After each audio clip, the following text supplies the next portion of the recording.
everybody. Last week we talked about David and how he was hiding from Saul in the wilderness because Saul wanted to kill him. He did not want David to be the next king. And when David had the opportunity to kill Saul, even though he knew he was supposed to be the next king and he would never be the king until Saul died, he did not take matters into his own hand and kill Saul. He spared him. And at that time, Saul went away and left him alone, but David knew he would be back.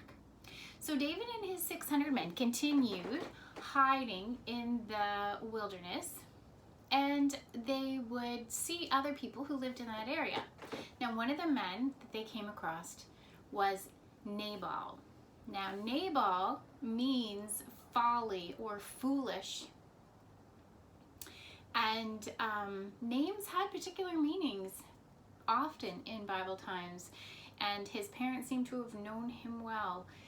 Nabal was married to a beautiful, wise woman named Abigail, and they lived in kind of a place that was off, out of the way, like where David was hiding, and Nabal was very rich.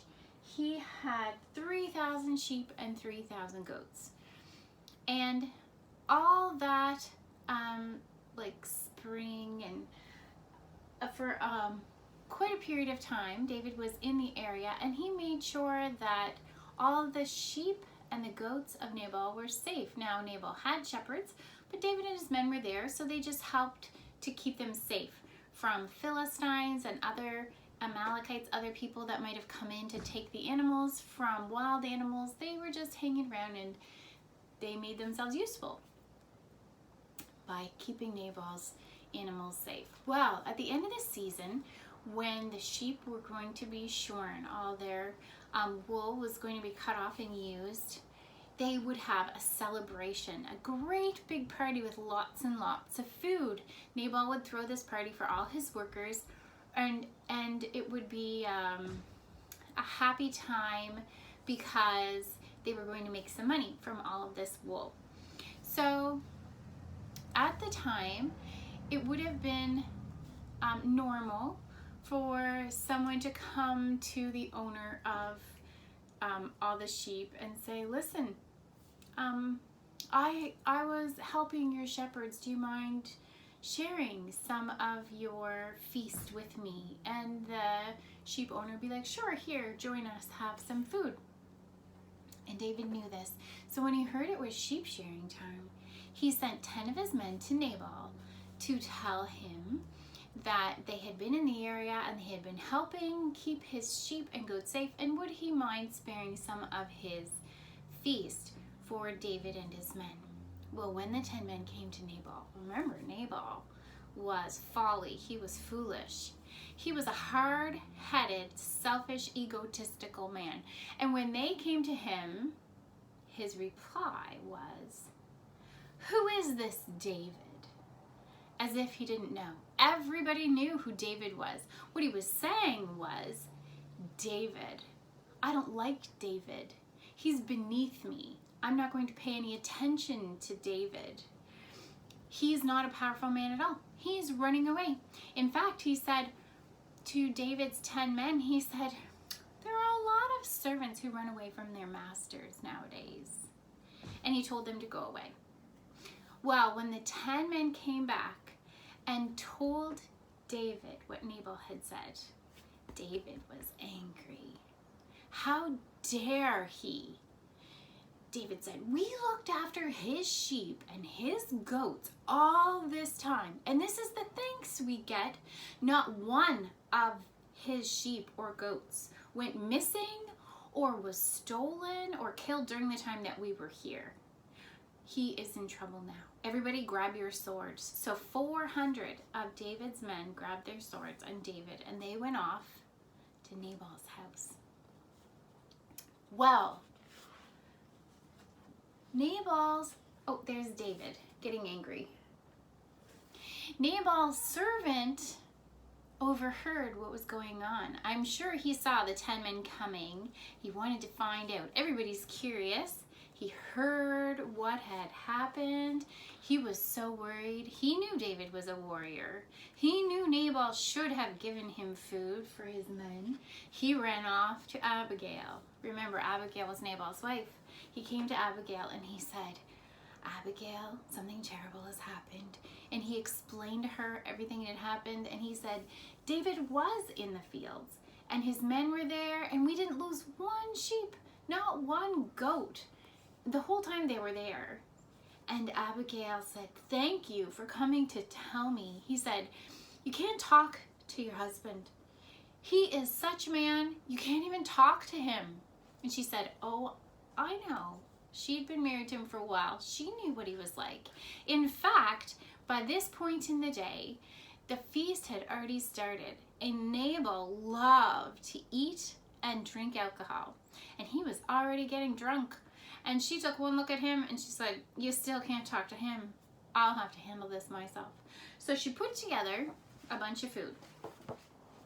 She got 200 loaves of bread and 2 great big bottles of grape wine, 5 sheep ready to eat, 100 clusters of raisins, and 200 cakes of figs. That's a lot of food.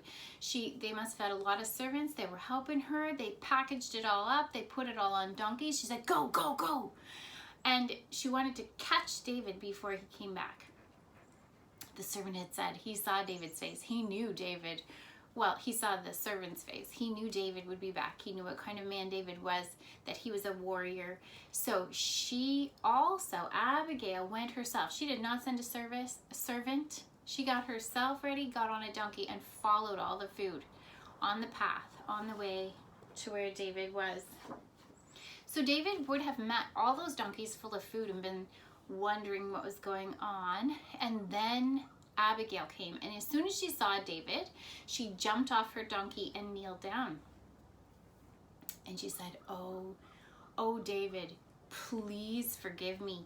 Let this sin be on me. I am so sorry on behalf of my husband. His name is Nabal.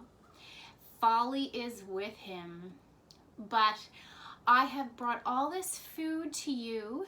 Please accept it as an apology and a thank you for what you have done for us and taking care of the sheep and the goats. She said, I know that you are going to be king someday. She wasn't like her husband. Her politics were different. Obviously, Nabal backed Saul, but Abigail, she backed David. She said, I know you will be king someday. She said, and when you are the king, you do not want to look back on this moment in your life and realize that you shed innocent blood. Please accept this food on behalf of our family and our ranch. Please do not kill anyone. God doesn't want you to do that. And David, as soon as he saw Abigail, his anger, have you ever felt like that? Where you're full of emotion and you're headed in one direction and you're sure that's the thing to do, and then all of a sudden something happens and all your emotion just gets sucked out of you and you look at something in a completely different way. That was David at this moment. All his anger was gone as he looked at this beautiful woman, this beautiful and wise woman, and realized that she was right. God did not want him to go avenge himself on Nabal. Sure, Nabal was a bad man. He was a selfish, grumpy, hard to get along with, hard-headed man that nobody could talk to and everybody knew it.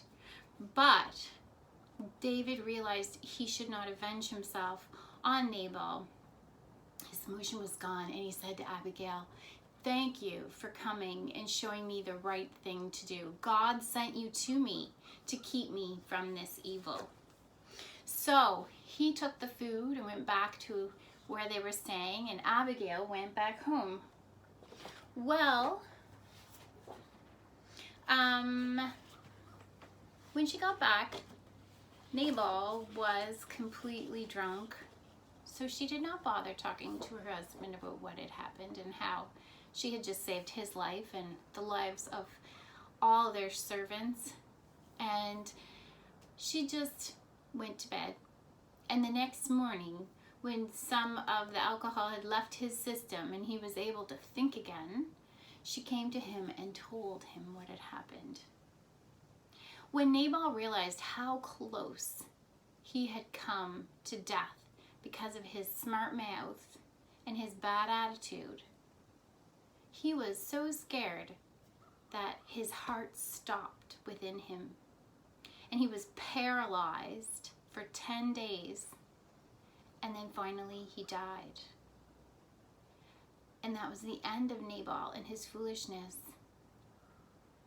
Well, when David found out what had happened, he sent for Abigail and asked her to be his wife because he had been so impressed with the way she had handled the situation. And that is the end of our lesson for today. There's a lot of little lessons in there that you can take away. The main one being, don't be like Nabal. And remember, when you are following God, not to let your emotions carry you away, but to always seek his face and be aware of what it is that he would like you to do in every situation. So I hope you have a good week, and next week we'll find out what happened to David next in the wilderness.